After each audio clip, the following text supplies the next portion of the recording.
നമ്മുടെ സ്വപ്ന പദ്ധതി വിഴിഞ്ഞം അന്താരാഷ്ട്ര തുറമുഖം അല്പസമയത്തിനകം രാജ്യത്തിന് സമർപ്പിക്കും. ഉദ്ഘാടനം അല്പസമയത്തിനകം പ്രധാനമന്ത്രി നരേന്ദ്രമോദി നിർവഹിക്കും.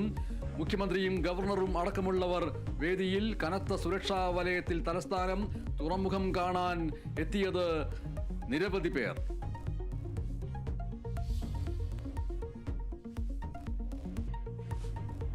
വിഴിഞ്ഞം ഉമ്മൻചാണ്ടിയുടെ കുഞ്ഞ് എന്ന് എം ഹസൻ.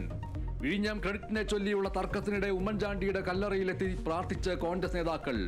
പദ്ധതി ഉമ്മൻചാണ്ടിയുടെ കഠിനാധ്വാനത്തിന്റെ ഫലമെന്ന് രമേശ് ചെന്നിത്തലയും എം വിൻസെന്റ് MLAയും. CPIM ഉമ്മൻചാണ്ടിയുടെ ഓർമ്മകളെപ്പോലും ഭയക്കുന്നുവെന്ന് ചാണ്ടി ഉമ്മൻ.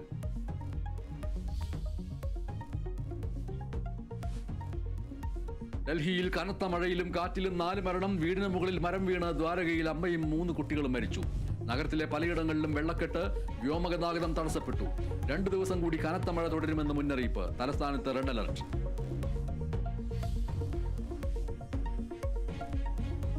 അതിർത്തി സംഘർഷം രൂക്ഷമാകുന്നതിനിടെ തയ്യാറെടുപ്പുമായി കര, നാവിക, വ്യോമസേനകൾ. എന്തിനും സജ്ജമെന്ന് സേനാവൃത്തങ്ങൾ.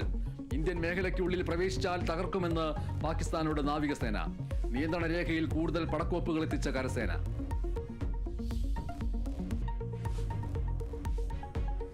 UDF നേതൃയോഗം കോഴിക്കോട്. നിലമ്പൂർ ഉപതെരഞ്ഞെടുപ്പ് മുന്നൊരുക്കങ്ങൾ വിലയിരുത്തും. സർക്കാരിനെതിരെയുള്ള പ്രക്ഷോഭ പരിപാടികളും യോഗത്തിൽ ആവിഷ്കരിക്കും.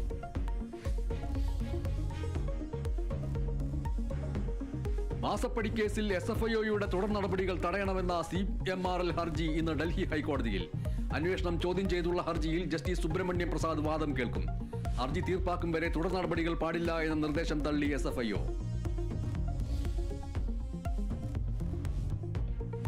നാഷണൽ ഹെറാൾഡ് കേസ് ഇന്ന് ഡൽഹി റോസ് അവന്യൂ കോടതിയിൽ. കേസ് പരിഗണിക്കുക സ്പെഷ്യൽ ജഡ്ജ് വിശാൽ ഗോഖ്നെ. ജാതി സെൻസസും പഹൽഗാം ഭീകരാക്രമണവും ചർച്ച ചെയ്യാൻ കോൺഗ്രസ് പ്രവർത്തക സമിതി യോഗം വൈകിട്ട് ഡൽഹിയിൽ.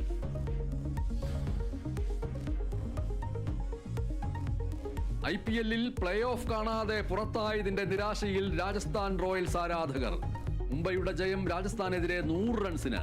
217 റൺസ് പിന്തുടർന്ന രാജസ്ഥാൻ 117-ന് പുറത്തായി.